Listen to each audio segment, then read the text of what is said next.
East Baltimore is the origin of a crew known colloquially as we in Bunny Baltimore. Ears, a young, ruthless street crew operating in the underbelly of the city. They emerged from tight-knit pockets around Brems Lane and Minnesota Avenue, areas long afflicted by systemic poverty and turf violence. But this speaks to a larger issue that young people would, number one, have ease of access to these firearms and would use them indiscriminately, shooting people within 50 feet of 25 to 30 police officers who are in the block.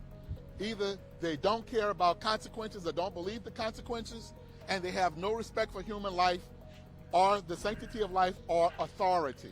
Shit, all the above. That brazen, cowardly act right there in the presence of police officers. Shit, it's all the above. In Baltimore, boy, we going down. No, yo, north, south, new side, niggas. All the way out to the jet. Granny Tank, Bunny is free the gang. I ain't gonna show you that.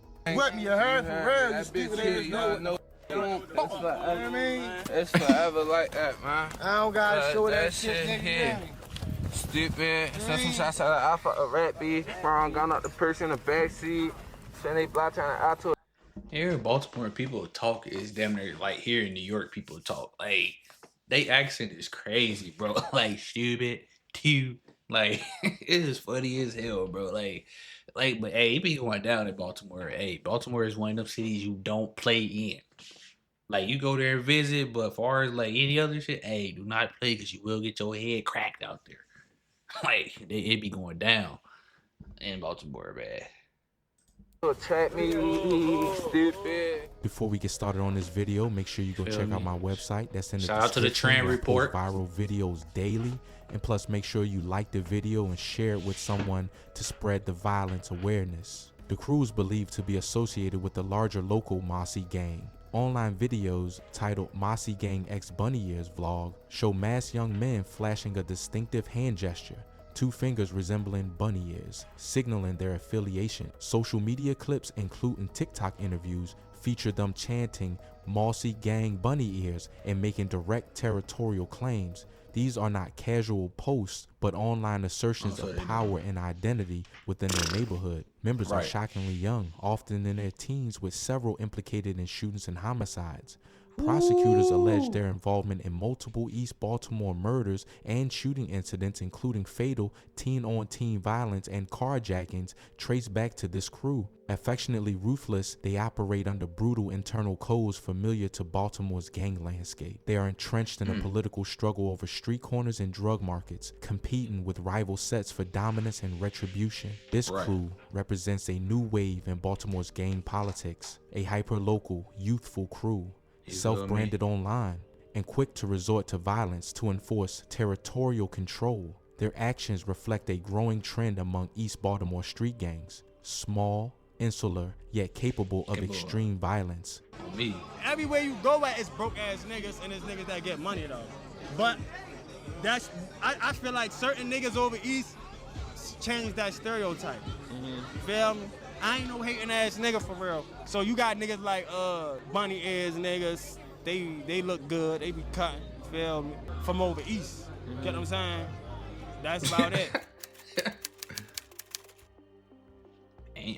Money Jake is a Baltimore rapper known for flaunting wealth, heavy chains, and a lavish lifestyle in his music and social media posts. Born and raised in West Baltimore, he's become a viral figure in the city's underground hip-hop scene. He frequently appears in music videos such as Industry Ready, 1500 Facts, and My Only Response, showcasing expensive jewelry, luxury cars, and entourages, symbols of success and street credibility. Money Jake often brags in videos about his income and lavish lifestyle. In interviews and freestyles, he emphasizes having all the money and adds credibility by displaying chains, money stacks, and designer clothes.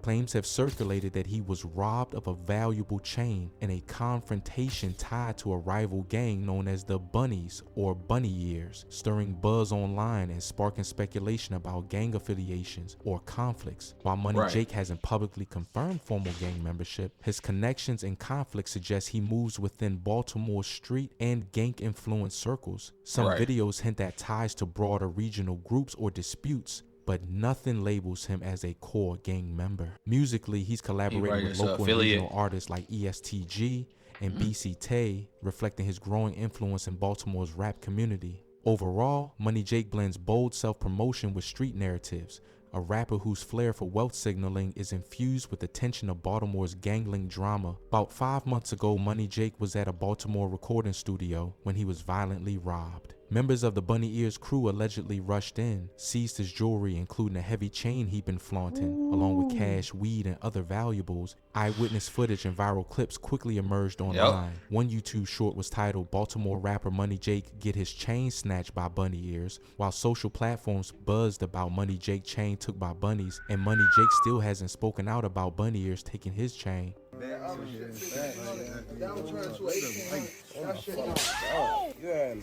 It don't matter how much money you got, how much fame you got. It's always somebody that don't care who you are in your own city that will try to rob you, especially these YNs, especially these little niggas. They don't care about nothing no more.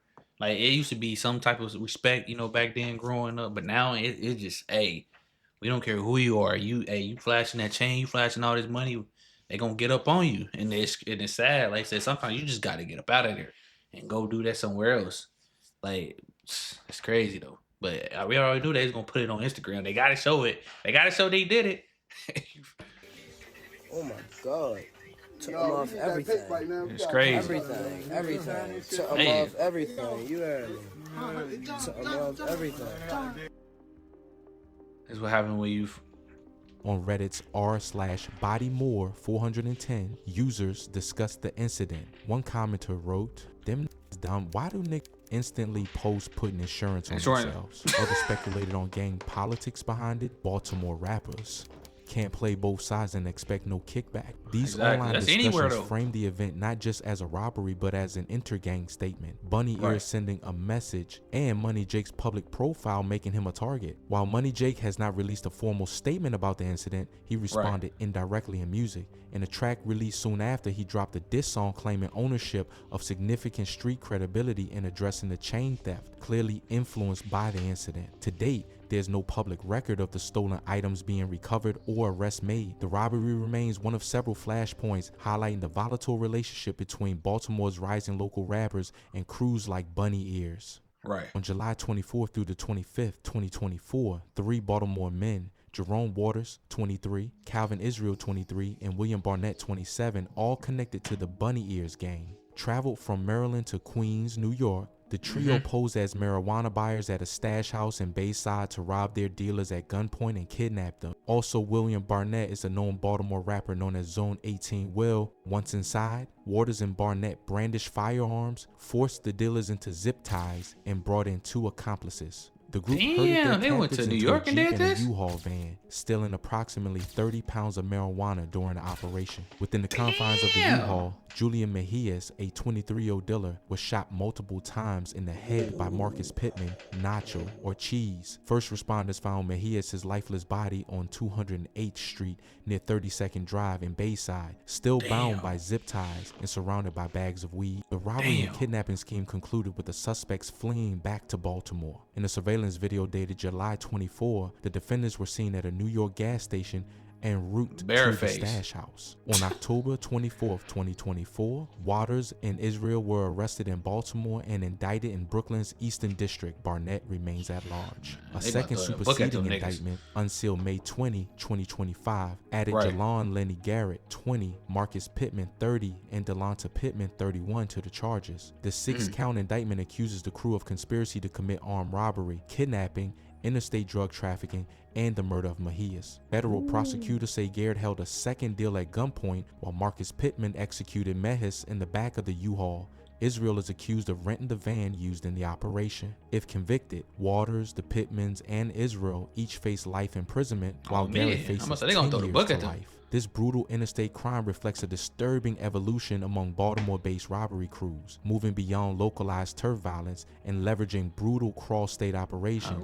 It underscores how groups once limited to street-level territory disputes are becoming increasingly mobile and dangerous. 2 young men were shot and killed on the night of June 26, 2022 in a triple shooting outside the Parkside Shopping Center in Northeast Baltimore. The victims were Devontae Lamont Powell, age 21, and Demetrius Savante Johnson, age 26. Powell was pronounced dead at the scene, while Johnson succumbed to his injuries later at the hospital. The incident unfolded just after 8 p.m. in the 5300 block of Frankfurt Avenue near Sinclair Lane. Witnesses reported hearing multiple gunshots, and a third victim, a 28-year-old woman, suffered non-fatal injuries and was taken to the hospital in stable condition. The Baltimore Police Department released surveillance footage showing four masked gunmen exiting a Honda and opening fire on the group.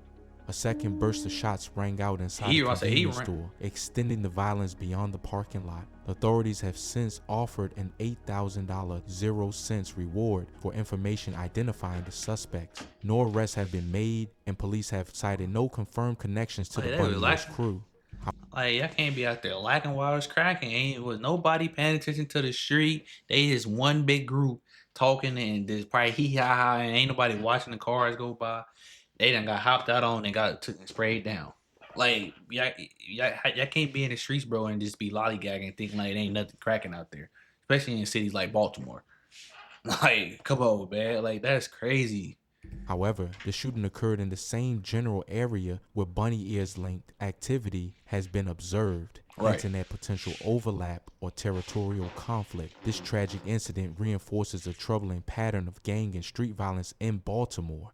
In 2021 alone, Baltimore reported over 300 homicides, one of the highest rates per capita in the U.S., many tied to highly localized crews fighting for control of southern and eastern neighborhoods. Baltimore's gang landscape is fractured. Small, insular juvenile crews like Bunny Ears, long-standing prison-affiliated groups such as the Bloods, Crips, Black Guerrilla Family, and neighborhood-based factions all engage in turf wars over drug corridors and street corners. Informal alliances shift frequently, and violence often flares over perceived slights or retaliatory killings. The Northeast shooting adds to the urgency facing Baltimore's leaders as they pursue a multi-pronged strategy involving law enforcement crackdowns, community-based interventions, and youth outreach to stem the cycles of vengeance and robbery that fuel street-level homicide. Until the suspects are brought to justice, the families of Powell and Johnson remain in limbo, waiting for closure, while the community grapples with growing fear and frustration that even a routine evening at a local shopping center can explode into deadly violence. On April 16, 2023, 31-year-old Dontre Mitchell was shot and killed on the 2900 block of Chesley Avenue in Northeast Baltimore. Baltimore police say he was ambushed around 8:30 a.m. A masked gunman jumped from a red vehicle and opened fire with what appeared to be a rifle. Mitchell was taken to Johns Hopkins Bayview, but succumbed to his wounds shortly after arrival. Police released surveillance footage showing the shooter fleeing and fast-tracked an $8,000 0-cents reward for tips leading to an arrest. While no formal links to the Bunny Ears crew have been publicly confirmed, the murder occurred in a corridor adjacent to territories where Bunny Ears activity has been reported. Given the proximity and timing, law enforcement and community groups are considering potential gang motives. This killing is part of a larger context. Baltimore's homicide rate, though on a downward trajectory, remains historically high. In 2024, the city recorded 201 homicides, its lowest total since 2011, and a sharp drop from 333 in 2022 and 261 in 2023. As of early June 2025, Baltimore has already seen 59 homicides, underscoring the persistent challenge of street violence even amid declining overall trends. During April 2025 alone, there were only 5 murders, marking the lowest monthly count ever recorded, down from 13 in April 2024, a 61.5% drop year over year. Still, each incident carries weight far beyond statistics. To combat violence, Baltimore's group violence reduction strategy, bolstered by expanded homicide clearance rates, which rose from 42% in 2020 to 68% in 2024, is credited with revealing real progress. Yet arrests for murder remain steady, typically around 100 and 130 annually, suggesting systemic strains even as homicides drop. Gang politics in Baltimore remain complex. The landscape features a fragmented mix of small, youth-led crews like Bunny Ears, alongside entrenched prison-affiliated groups, Bloods, Crips, Black Guerrilla Family, and neighborhood-based factions. These groups frequently clashed over drug turf and perceived slights, often erupting in lethal retaliation. The murder of Dontre Mitchell and earlier incidents involving bunny ears reflect ongoing tensions between localized crews asserting control over East and Northeast Baltimore. While the city celebrates record low monthly homicide numbers, these violent flashpoints serve as reminders of deeper, unresolved conflicts fueling street-level tragedies. Hey man, like I said, Baltimore it be going down in Baltimore. But hey, shout out to the top trend report for that video. I'll catch y'all on the next reaction, man. We out.